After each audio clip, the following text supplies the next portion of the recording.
What's going on, people? Welcome back. For those of you that don't know me, my name is Fred Posimo. I'm here running this YouTube channel, having a blast. A couple of the things that I do is I'm an investor, I'm a stock options trader, I'm a motivational speaker, I'm a published author, as well as many other things. But over here, I'm breaking down two things. I'm teaching you guys how to make money and how to have more fun, because really, to me, that's the pinnacle of life at that point. If we can align those two things, we got it all going for us. So, what are we talking about today? Today we're talking about 5 tips to help you increase your credit limits in 6 months or less.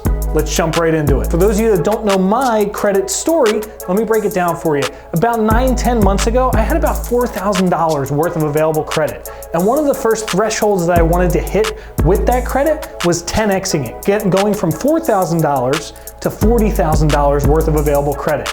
And lo and behold, in about 6 months, not only did I hit that $40,000 threshold, but I actually reached $50,000 in that time frame. How did I do it? Well, I learned a couple of things in that time. I want to share those things with you guys today. So tip number 1 is apply, apply, apply.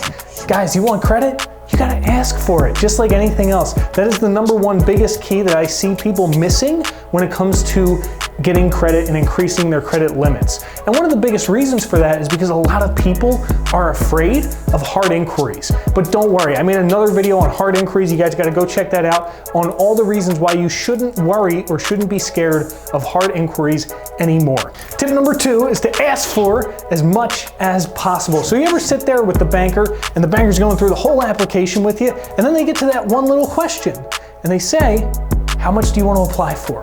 Every time I answer this question the exact same way, as much as possible. Guys, we always want to go for as much as we can, because if we ask for $1,000 and they would have let us have $5,000, we just missed out on $4,000 right there because we didn't ask for it. Tip number 3 has to do with what we do after we get the credit. So tip number 3 is focus on your utilization ratio and making payments on time. Those are the 2 most important and most impactful things on our credit report that we need to make sure that we're on top of. Making your payments on time, even if it's just the minimum payment, make sure that we're not racking up 30-day late, 60-day lates, and especially 90-day lates. And then number 2 is keeping your utilization ratio low, your balances. For easy numbers, let's say you have a $10,000 credit limit. Ideally, I want to try to keep my utilization, my balance, below $3,000 or 30% of my available credit. Now, I know things happen, sometimes it goes over, but I want to try to stay below that 30%. Tip number 4 is to ask for increases. Now, we have the credit, we've been building it up, we got a whole bunch of credit cards, just like I got over here.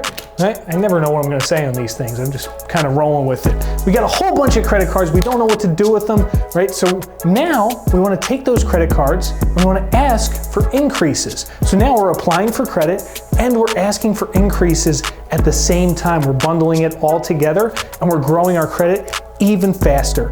And then tip number 5 should be tip number 1. The most important tip is to fill out the application the right way. Fill out your application correctly. How do we do that? A couple things that we want to keep in mind. When they ask you for your employment, you're always employed. Most of these tips I know are going towards entrepreneurs and business owners, and that's great, and that's why I'm here. But sometimes there's little intricacies that we're not aware of when it comes to applying for credit. One of those is making sure that we're employed every time. So even if we are self-employed, we can always just be employed by the business that we own. We are an employee of our own business. And number 2 is in terms of income. When it comes to income, oftentimes as an entrepreneur, I know myself, it's very difficult to calculate how much money you're gonna make this year. So try to give a good projection for the year so that you can be approved for as much credit as possible. Come on, give me some credit. This is a good one. See, always be asking.